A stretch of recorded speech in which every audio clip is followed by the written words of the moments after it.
नमस्कार मित्रांनो, मी कोकणकर सागर. तर आज मस्त की मी चाललो आहे खेड रत्नागिरीमध्ये. तर बाईकचं थोडं काम आहे. तर करण बाबा आपल्यासोबत आहे. तर करणची बाईक नेतो आहे.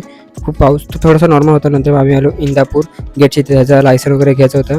नंतर मग माणगावमध्ये पेट्रोल वगैरे भरलं वगैरे आणि इथून भरून आता जायचं होतं आम्हाला रत्नागिरी. मग आम्ही बाजारपेठमधून हायवेमधून थोडं जात होतो. नंतर मग आम्ही आलो लोणावळा आपला इथे गोरेगावी लोणाऱ्याचे ते वडापाव खाल्ला. थोडा मस्त लागला, जरा भूक वगैरे लागलेली. तर तिथून आम्ही लोणाऱ्याच्या इथून वडापाव वगैरे खाऊन मस्त की आपल्या मुंबई गो हायवेला मस्त की लागलो. पाऊस तर थोडा होता थोडासा, पण वातावरण खूप भारी होतं, गार वाटत होतं मस्त की. नंतर मग जाताना आम्ही महाडच्या लेण्या वगैरे बघितल्या, तुम्ही पण बघितला मित्रांनो, खूप मस्त वाटतं. नंतर मग रेनकोट घातला कारण कान खूप दुखत वगैरे ते, आणि करणसोबत थोडं थांबलेलो आम्ही इथे.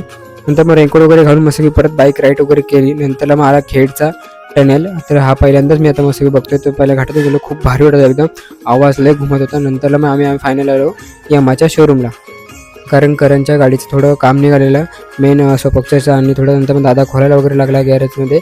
नंतरला मग गाडीचं काम करत होतो मी इथं मस्त की बघत होतो.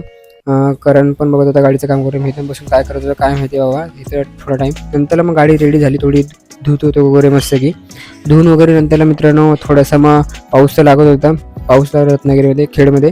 नंतर मग थोडीशी क्रॅश पडलेली गाडीला, मग ते जरा लावत वगैरे पुसत वगैरे होते. मी इथून मस्त की बघत होतो.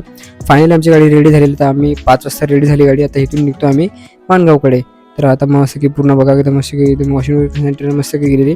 तर जाऊया इथून माणगावकडे. मग असं की जाताना मग 7:30 वाजले, तरी पण 8 वाजले. तर मित्रांनो व्हिडिओ खूप आवडले असेल नक्कीच लाईक शेअर सबस्क्राईब करा. Bye bye.